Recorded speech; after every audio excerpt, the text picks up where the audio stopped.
The man with a great beard says, I'll make you famous.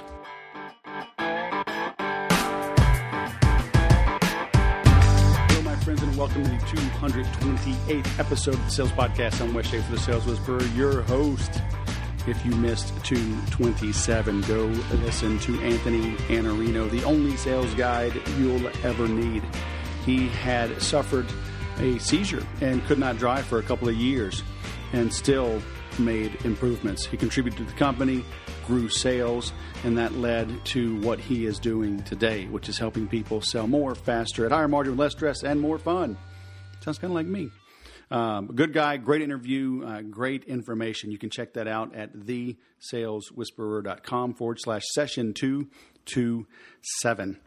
I have another thing to mention to you. If you've been to the website to listen to these episodes, and I hope you have, to check out at least the notes and the links to everybody, I have a new little ad there, and basically it's my Amazon store. I've taken all of the guests that I've had that have content, right, that have books, that have programs for sale, and if they are available on Amazon, I've pulled them into my Amazon store.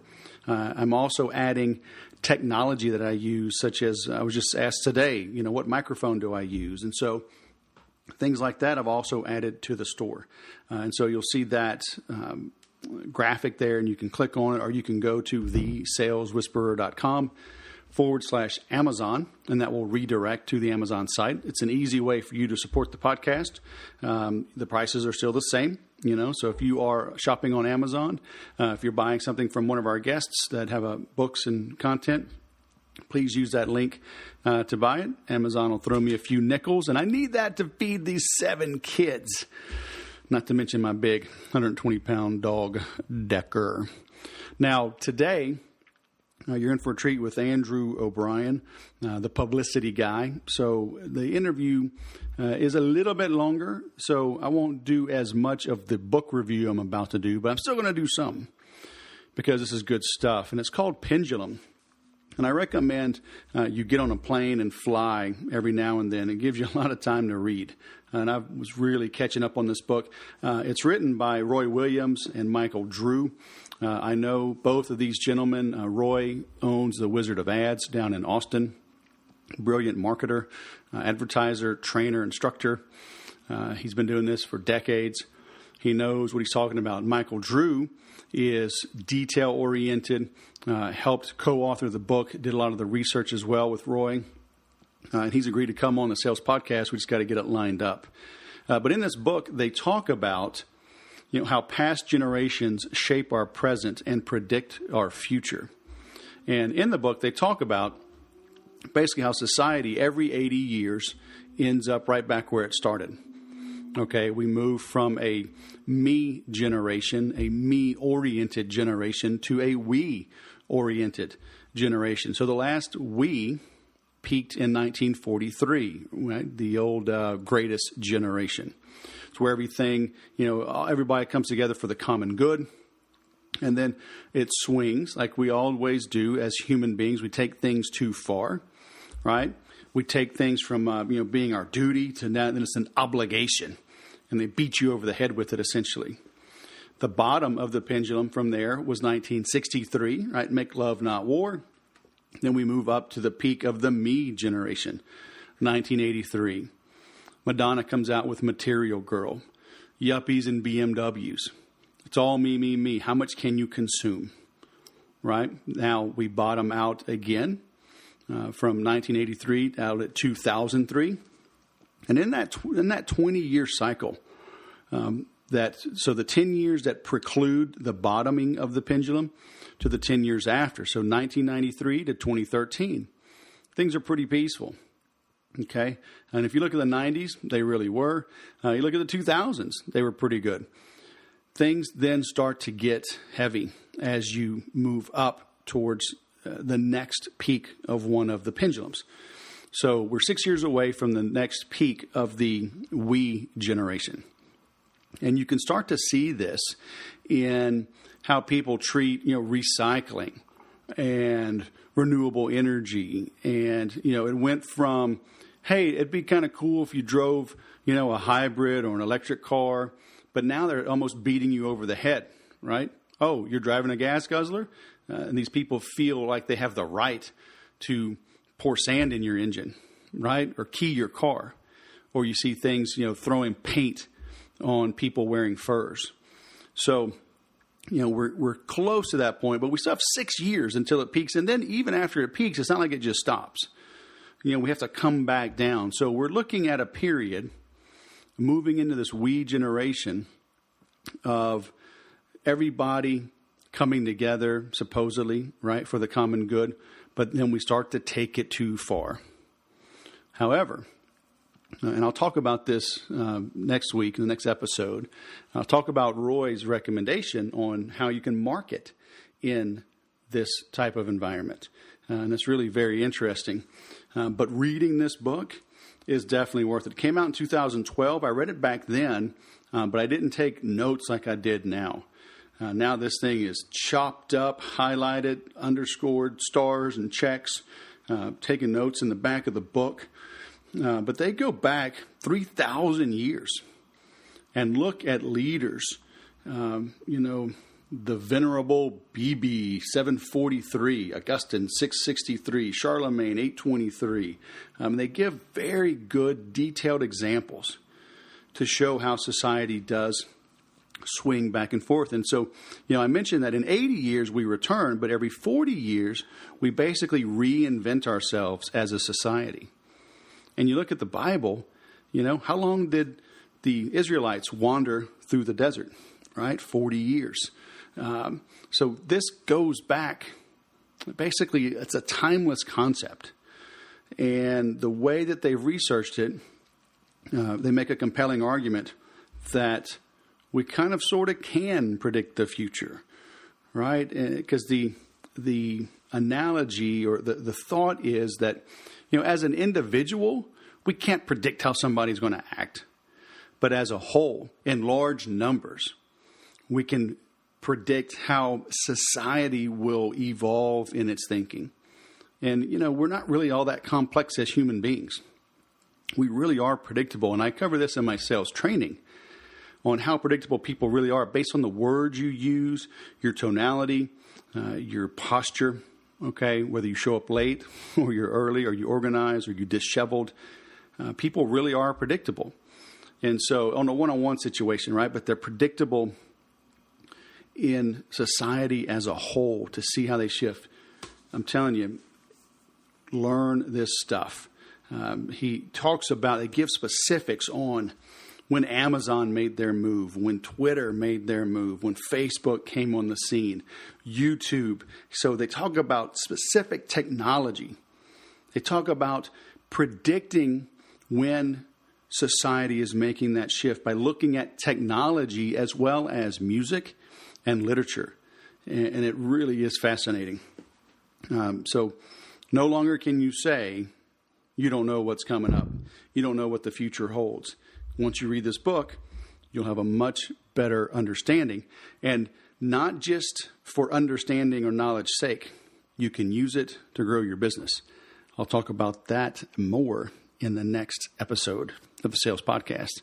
But now let's bring on our guest, Andrew O'Brien. Andrew O'Brien, all the way from the thriving metropolis of Elgin, Texas. The man with the great beard and the better PR. Welcome to the Sales Podcast. How the heck are you? I'm great, man. I really appreciate you having me on and looking forward to it. Now, I saw that you're an Army veteran, and me being an Air Force vet, I like my fellow veterans, but since you're in the Army, I have agreed to speak more slowly and use smaller words. Okay, so I don't want to make you look bad. So, but thanks for your service. And thank you for yours, even though it was in a chair. Man, air conditioning, remote control, espresso machines. Come on. Come on. Oh, man. Gotta love picking on one another. Well, hey, man, thanks for you were the first interview of 2017. And I've been following your antics and your success online. You are the owner of the publicityguy.com, correct? That's correct. And I noticed you live near my mom. We were talking about that a little earlier. You're just a suburb of Austin, right? A little bit southeast of Austin. But you've been making some changes to your business and some big, bold claims as we ended 2016 going into 2017. So would you mind take a minute or two, kind of give a thumbnail sketch of what you've been up to, and then we'll dive down the rabbit hole? Yeah. So I started this company with the idea of building an agency. I wanted to build this big firm and be like the biggest publicity firm for entrepreneurs. And then I got employees and I changed my mind. So, my original plan was to build this agency. And towards the end of 2016, what I realized is I wanted to keep it more unique from my done-for-you services, keep it really specific, only certain types of clients with a high ticket price. And then I wanted to create more of a training program where I go and teach people how to get publicity and teach them how to do it for themselves or teach someone on their team how to do it. So I changed from becoming a service company to more of a passive income type of company. And a couple of bold claims that we're making right now is we have 2 courses. One is my online masterclass, and what I'm doing with that is I'm going to create it to be the top publicity online course that is available. I'm going to add my best possible content into there, and you can literally learn anything you've ever wanted to learn about publicity in there. And the second bold promise is I am starting a company from a domain name. That's all I have right now is a domain name. I bought it for $10 and $1,000 spending budget, and I'm going to make it the most famous company in 6 months. All right. And that did get my attention because that takes away the argument, right? I mean, anybody with any motivation can find $1,000, right? I mean, you can maybe cancel your cell phone or your cable bill or stop drinking Starbucks or borrow it. I mean, that's 10 people giving you $100. If you don't have 10 friends that'll give you $100, then you need to check yourself because you probably got some bigger problems in life. So that really got my attention because I'm kind of like you. I like working with entrepreneurs and training people. I do not like having employees, but I do not like the whiners. I can't stand the "oh, woe is me." There will always be obstacles. And do you remember the movie? Did you ever see Evan Almighty? Yes, I have. He's I forget what's the dude's name from it was from The Office, right? Yeah, I'm horrible at those names. 40-year virgin. I'm drawing a total blank. But so God speaks to him, tells him to build an ark, and then he's a congressman, and of course, people think he's crazy, and his family's worried about him, and they were thinking about leaving him, and the wife and the kids are at a restaurant, and Morgan Freeman was God, and Morgan Freeman shows up as a waiter at the little diner they're at. And it's a powerful scene where she's talking about, she needs patience, she needs understanding, blah, blah, blah. And Morgan Freeman says something to the tune of like, when you ask for patience, does God just give you patience? Or does he give you situations that basically challenge you so you can develop patience, right? And so, I think that's what we need to ask for, right? And as being entrepreneurs is not for it to be easy, but to have the people, the processes, the drive, the tools that we can learn and develop and meet and associate with so we can build something of value. Do you agree? I definitely agree. It's just, I hear it all the time. And the big reason I'm starting the second one, I'm calling it the fast track to fame. And the reason I started this is because I hear it all the time. I'm not rich enough. I'm not famous enough. I don't have enough money for the media to write about me. Everybody thinks that you have to be Steve Jobs or Mark Zuckerberg to be in the news. And It's not true. So I hear it all the time. So I was like, you know what? Instead of sitting here telling them that it's not true, I'm going to show them that it's not true.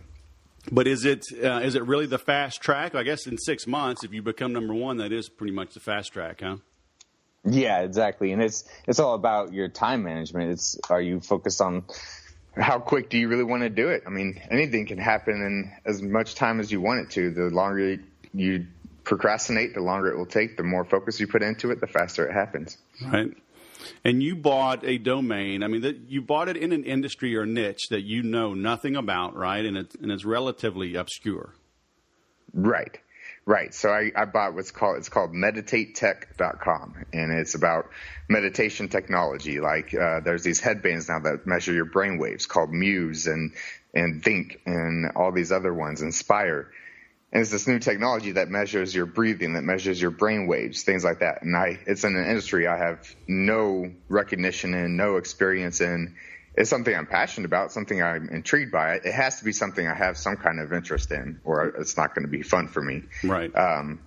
But it's just something where no one can claim that, oh, you already had connections, or, oh, it was easier for you because you knew people, things like that. So I'm not tapping into my network, my audience, anything. I'm literally doing this as if I'm just some Joe from the corner starting a new business. Right.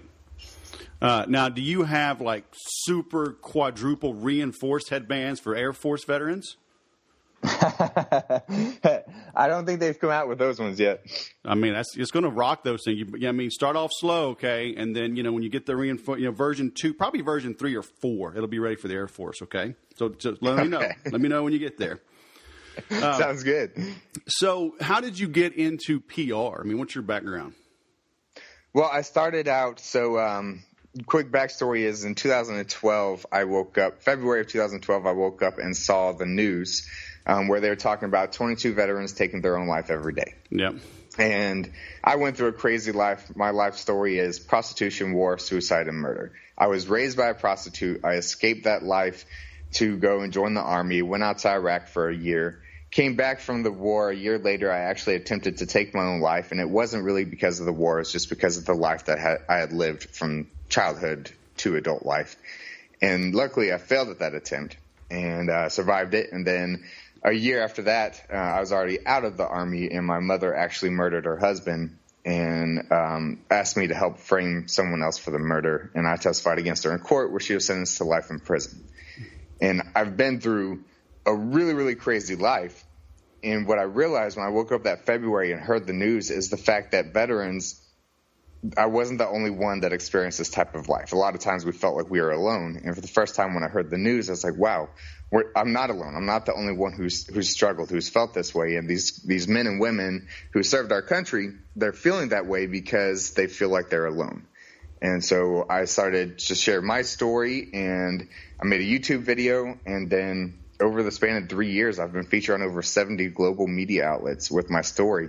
And most of it wasn't even about my mother. Most of it was just about me. And it was about my mission to change suicides in the military population. I became the subject matter expert that the media would turn to, like the Chris Kyle case, American Sniper. When that was going on, the MSNBC, USA Today, NHK, Al Jazeera, all the big outlets came to me for comments, and not to the PhD 10-year med students who have studied PTSD their entire life. I just became the subject matter expert, and it was because of the media, which led into me speaking at some really cool places. I was able to speak at places like the White House and the Pentagon, Health and Human Services, Japan, South Korea. The media created my career. And right. So I realized the power of media and how it can scare people and it can depress people, but it can also empower people. Right. So, I mean, in a way, you kind of fell into it, but then did you reverse engineer it so you could create similar success kind of on demand for your clients? Yeah, it took about 4 years of just trial and error because I never hired a PR firm. It was always just me. I just got myself the media. So after 4 years of figuring out what worked, what didn't, what to say, what not to say, all that. And then after 4 years of doing it, I reverse engineered it and found the perfect method, the perfect strategies from my failures and my successes over the 4 years. So, I mean, what were you doing in 2012? Did you have a day job, or were you still on your own? I was working at a medical supply company and making $12 an hour. Wow. And then I heard that. I started doing it. And then May of 2012. Or no, I'm sorry. It was February of 2013 that I started it. But the numbers that they were talking about was from 2012. The 22 veterans a day was the number from 2012 that they discussed in 2013. Right. So in 2013, I heard that in February, and by May, I actually quit my job, hopped on a tour bus, broke my lease, and just took the dive. And it ended up working out for me. So what do you mean a tour bus? I mean, you were just being interviewed on stations, or what were you doing with the tour bus? We hopped in a tour bus and we traveled the United States for the entire summer for 3 months from May till August. And we just traveled all over the place on this tour bus. My friend owned a company called My Charity Life. It's a nonprofit group, and he had a tour bus. So he said, hey, love what you're doing. Why don't you just hop on a tour bus and let's go on a tour? And I did it. So I traveled to different cities all over the United States, and every city that we went to, I spoke to nonprofit organizations, and I got news interviews in every city that I went to. Nice. So that was 2012 or 13? That's 2013. Nice. So did it take you a year to kind of put everything together? It took a year of just planning and processes and figuring out what to do and all that. So yeah, it did. Took a little bit of time to figure it out. And then why 3 months? Did you have a plan? Say, we're going to do this for 90 days? Or did you say, let's just do it and see what happens? Yeah, let's just hop on a tour bus, and as we're driving, we'll just see what's the next closest city, see if we can get someone to approve for us to come speak, and then just go there. So there wasn't even an entire planning as far as where are we going next. It was just we'd go wherever I could find a speaking engagement. And would you speak for free, or did you ask for an honorarium, or what? No, I spoke for free, and I sold books because I had written it wasn't even a book. It was a 32-page guide it's called Welcoming Your Soldier Home. And it was a guide on how to support a soldier who's coming back from war as a family member. And that book alone is what got me a lot of the media exposure. And it wasn't even an entire book. It was literally 32 pages long. I wrote it in one night. Awesome. And then did you have it printed on CreateSpace or what? Yeah, I did CreateSpace. Yeah, cool. Amen. That works. So, people are going to say, of course, hey, I'm married or I have a situation. I can't leave for 3 months and blah, blah, blah. So, of course, you got all this publicity. So, that's why you're doing the 6-month challenge on the Meditate Tech, right? Right. It's just because that's the biggest pushback I get all the time is that there's all kinds of reasons that people say they can't do it. I don't have the money, or I'm waiting for this launch, or I'm too busy, or all this stuff. So as a man who owns a successful company that I'm always busy in, I'm starting the second company, and I'm proving to everybody any pushback I've ever heard, this is your proof as to why it's not true. When should people start seeking press? Should they wait till they have the nice book done and the marble countertops and the plush carpet in the new office and big staff and a fleet of vehicles, or maybe a little before then? I think as soon as you have the idea and a website up, then that's the time to start getting publicity.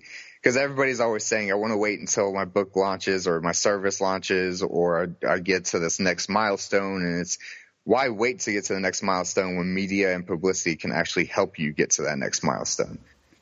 Oh, well, a website. So there you go. See, I'm waiting for the new version of Flash and this new SSL certificate's coming out next quarter. And, I need to get chat on there. And we really have some high-res images we're waiting on for the slider across the top. So, it could probably be 3 years before the website's done. That's a long process to building a website. But I see that all the time. People are insane, right? So, yep. A little WordPress website, right? 3 pages, 5 pages, about us, contact us, our mission. Put it up and launch, right? Right. And it can even be a one-pager. It can just be a one-pager with all the information on one page. Yep. It's just something that's there that shows that you're legit, that you're real. Yep. That's it. Go to Fiverr, right? Get a logo done. Maybe you pay an extra $5 or $10 or $15 to get it in high res or transparent, and go to Fiverr again, right? Get some help on the tech side, getting the website put up, or go to Odesk and $10, $15, $30, maybe $100. A $39 theme from Theme Forest, and you got a website, right? And that's exactly what we're doing with Meditate Tech. Is I'm going to go to Fiverr for everything, for the logo, for the web design, for the copy. I'm going to go to Fiverr because I've got $1,000 starting budget. I'm going to go to Fiverr for everything. Right. And And I mean, I'm literally letting them watch me build a company from nothing. So they get to watch the entire process from going to Fiverr to hiring someone on Fiverr to paying, $20 and getting everything up and all that. So literally there's no excuse that anyone will be able to have after this case study, after I prove all this. Yeah, it's amazing. I just had one of those little stingers done, for an intro for my videos. And a friend of mine has a nice one. Like, where'd you get that? And, before he even responded, I'm like, Fiverr. I mean, I found a dude, and I paid like $5. I paid $10 extra. There were 2 $5 upgrades. So for $15, I got this nice little stinger of my logo and music and, done. I mean, there's really no excuse nowadays with the global economy that we have to get stuff done and to launch. Do you use Fiverr for some of the PR? Is there some tedious things or some grunt work that people can do to get started? Because people that are listening to this now, I mean, we're going to publish this. I don't know, 2 or 3 weeks after we record it, and so you're still going to have 5 months before your program's done. So, what are some things that our listeners could do during those 5 months to start generating some PR? Right. And so a big thing that with the 6-month process is people are able to come in now and start watching. So they watch it all happen live. But a few things that are really important is a really good bio. And a lot of times it's hard for us to write our own bios. We try, but it's hard to write about yourself the same way someone else writes about you. So going to Fiverr and finding someone that specializes in writing bios and paying $5 to have a really good bio written about you. It doesn't need to be a full page bio. It needs to be a 1-paragraph bio, 5 to 6 sentences that gets the message across. Because that's the first thing that any reporter, journalist, writer is going to want to hear. They're going to want to know your bio. So even podcasts, no matter where you are, people want your bio. So that is definitely one of the most important things is just go to Fiverr, pay $5 and have someone write a bio on you. Oh, I was on mute there. So will they interview you, or do they just go read your own current website or your LinkedIn profile? How does someone on Fiverr create a good bio for you?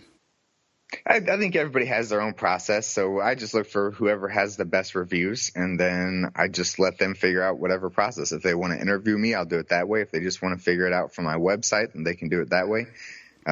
Things like that. And the most important thing, people think, all right, I want to get publicity for my company and not for myself. And that is completely untrue. You want a bio for your company. You want an about page about your company. But people connect more with the person behind the company, not the company itself.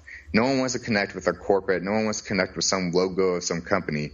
They want to connect with the person who built that company. They want to know the story behind it. How was this company started? How did it create? How was it created? What did that person go through to build this? And it's about connection. People want to feel connected now more than ever because of technology. Yeah, so that's awesome. And that's true. I wrote a blog post in the past, and like I said, business is personal. Back in 2007, I got a big training deal with Dell. But you know what? John and Julie were the key. And John signed the contract. It wasn't Dell signing it to the Sales Whisperer. It was John signing it over to Wes. Right. So it's very much personal. So I love that you brought that up. So now, so somebody, they have a good bio. They have a nice little 1, 2, 3 page website that looks good, decent logo, so they're into this for $30, $40, $50. But now they're all dressed up and know where to go. They got to get some PR person somewhere, some news station to interview them, right? So, right. So now what? Now what they want to do is they want to go and find out. There's a 4 process to it. So I have what's called the visibility to growth formula, and what it is message, market, media, and magnetism. Your message is, what is the stories that you're sharing, and what are you going to share to make the audience feel connected with you? It's not so much, here, look how awesome I am. It's, here, look how much I sucked at this point, and here's what I did to overcome it. Here's the problem that we're solving. Here's the big picture. So that's your message. And then the market, when you're talking about media that you want to go after, you want to figure out, where is your market? What do they read? What do they listen to? What shows do they watch? What media outlets are going to give you the highest level of credibility with that specific audience that you're trying to reach? Because getting on Fox News Austin isn't getting me in front of the people I want to be in front of. I don't know any entrepreneurs in Austin that watch Fox News Austin. So it's not getting me in front of my target audience. Getting on Entrepreneur, Forbes, Inc., Business Insider, that's where my audience is. And those are the people I want to reach. So that's the media that I'm always going after. I was just on Forbes. I was just on Entrepreneur. I was just on Inc. And so you want to go after that. And once you figure out, okay, my market looks at this media outlet the most, my market reads these outlets, this is where my market is, then what you do is you want to find the reporter, the writer, the journalist, the contributor, the freelancer, whoever that writes on your topic. The biggest mistake everybody makes in publicity is they'll just go and buy a database full of writers and write up a press release and send it out to everybody. And I'm going to tell you right now, press releases are the biggest waste of time and money that you will ever spend, because unless you're Tony Robbins, a press release doesn't mean anything. Unless you're Tesla or Mark Zuckerberg or Facebook or Steve Jobs or Apple or any of these large name people, press releases don't do anything for us because we're just another Joe from the corner. So it's going to that media outlet where your credibility is, where your audience is, and then finding a writer that writes on your topic, not just anyone, but someone who writes about your topic on a regular basis. And then you start the reach out process. Now, I know a lot of people, entrepreneurs in general, but salespeople even, I mean, they don't want to come across as cheesy or pushy or manipulative, and they're like, well, if I reach out to that writer, they know I've got an ulterior motive, and so I don't want to come across as sneaky or whatever, and so they don't do it. Right. And that's the biggest thing I hear all the time is, well, I don't want to be pushy. I don't want to feel that way. And I hear it all the time. And the biggest thing I tell people is everyone knows that when you contact them, there's always an ulterior motive in business. Always. There's always a win for you. So if I'm contacting someone, it's probably going to be a win for me. But what I have to make them understand is that it's a win for them too. So it's not just, hey, write this story about me because it's an awesome story. It's, hey, if you write this story about me, I'm going to get a massive amount of eyes onto this article. I've got an email list of 100,000 people. I'm going to spend money on Facebook advertising, on Twitter advertising, on LinkedIn advertising. I'm going to push paid traffic to come to this piece so that you win just as much as I do. So it's not just, here, do this for me so I can win. It's, here, if you do this for me, I'm going to win, but I'm going to make sure you win too. Oh, but Andrew, I'm just starting out. I don't really have a big list. I only have a one-page website that some dude on Fiverr just put up last week, and I never have done paid advertising, so what do I do? So you go after Facebook communities, Facebook groups, business groups, meetups, any type of community that has an interest in that industry, and you get them to go read that article. You post it up in their group. Hey, guys, just wanted to share some good stuff in this article. I thought it could help all of you. It's sharing it in free communities out there, free groups, free chats, free whatever. There's always an organic way to do it. Right. And asking the little bit of audience that you do have, you've got Facebook friends, you've got brothers, sisters, aunts, uncles, and you ask your friends to share it. Hey, guys, can you please share this? I'm just trying to get as many eyes on it as possible.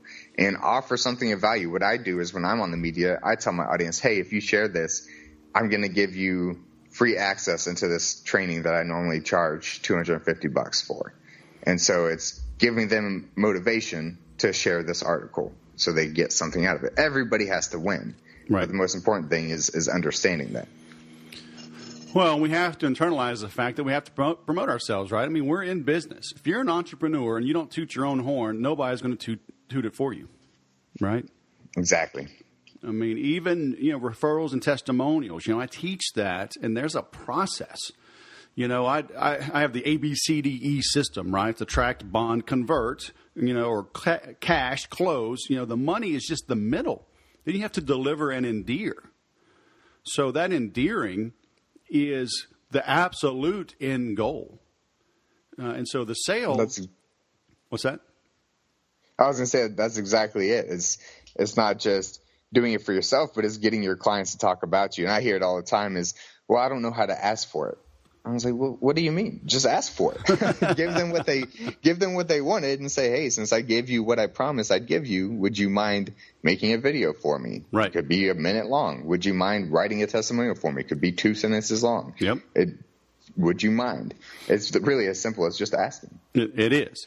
And you have to understand going in that that's what you're going to do. And, get it out of the way up front if you're uncomfortable in asking for this. And, you have some media contacts. Maybe you can find this for me. One day I will find it. There was an episode of Happy Days. Towards the end, I think Richie was in college, certainly in high school. And this cute girl comes over to study. And they sit down, and he's all nervous because he really likes her. And she leans right over and plants a big one right on him. And he's like, whoa, this is awesome. And she said, I noticed that guys always wonder if I like them. And so they're distracted the whole time. And so we don't get any real studying done. So I just want to let you know, I do like you. So can we now focus?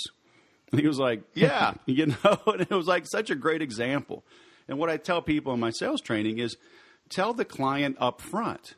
Say, hey, I'm really not good at this whole testimonial referral thing, but if you're happy with my service, if you get good results, if, you have a positive ROI, would you mind sharing some of the benefits and the results at the end? And if you ask up front, get it out of the way early, then it puts a little more pressure on you in a good way to perform and deliver. And then you can just call them up. Say, hey, Andrew, how was everything? Oh, it's fantastic. Remember when we started out, would it be okay if I got a quick testimonial and maybe a referral from you, while it's fresh on your mind? It really is that simple.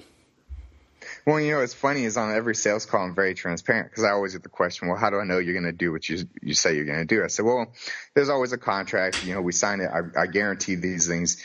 But you have to understand that you're more valuable to me than just one sale. Because if I make you happy, you'll be happy enough to go tell your friends, and you'll send your friends to me. So I want you to be happy so that your friends will come to me, because I'm not going after just your wallet. I'm going after making you happy so that you will go tell other people how happy you are. And as part of my sales process, as part of my sales conversation when I'm talking to people, because my dollar amount that I charge is very, very high. So I'm just always transparent. Look, I need you to be happy so that my business can grow. Well, and that's a key point. And I think that's why most people struggle and you don't. Most people charge too little. And so they spend all this time and effort closing a deal and then caving in, honestly, reducing what they're offering. And I tell customers, it's better to pay more than you wanted than less than you should. And you can buy a MacBook Pro or a Dremel, or even a car for 10% off, 30% off, 50% off, and it's going to perform the same as if you paid full price. But it's not true for services. When you let somebody beat you down, you don't give the same level of service. You just don't. I mean, of course, you're honest and ethical, blah, blah, blah, but when somebody just wears you down, you kind of begrudge it and you put it off. But you're also forced to go get more business because you're not making enough money. And so you end up being late, putting it off, not doing as good a work, and nobody's happy. So when you stand your ground and charge what you're worth, you'll deliver. And the customer will be happy. I've had one-star review on Yelp ever, and it was a jerk that I knew better, but it was the end of the year, and it was an Infusionsoft sale, and my inside sales guy needed to make his number, so we cut a deal for this guy. And it was a great deal, and he's my only one-star review ever on Yelp. The guy that got, like, some huge discount, right? So, I mean, I'm like, never. Just raise your prices, and everybody's a lot happier, aren't they? Yeah, and I did it too when I first started. I was just doing whatever I could to make everybody happy, right? I would do anything I could. So there's this one guy who is a I won't say too much. He's just this guy, and I offered him this huge discount. And he got the discount, and he has been the most unhappy and has spread some word about me and told people how horrible my service is and all this. Now, my other clients who paid full price are my biggest cheerleaders. I've got people like Russell Brunson and Alex Sharfin and Caleb Maddox, and I've got these large name, ex-NFL stars. I've got all these people saying great things about me, but the one guy saying bad things about me is the one guy I gave a huge discount to. Yep. And so I realized that if you give them a discount, the same thing that you're saying we feel as the person giving the discount, the client feels more entitled than everybody else, even though they're paying less than everybody else. Yeah. Crazy, huh? So raise your prices. And if you need help with that, go visit makeeverysale.com. Now, that's the final word from our sponsor. So, all right, man.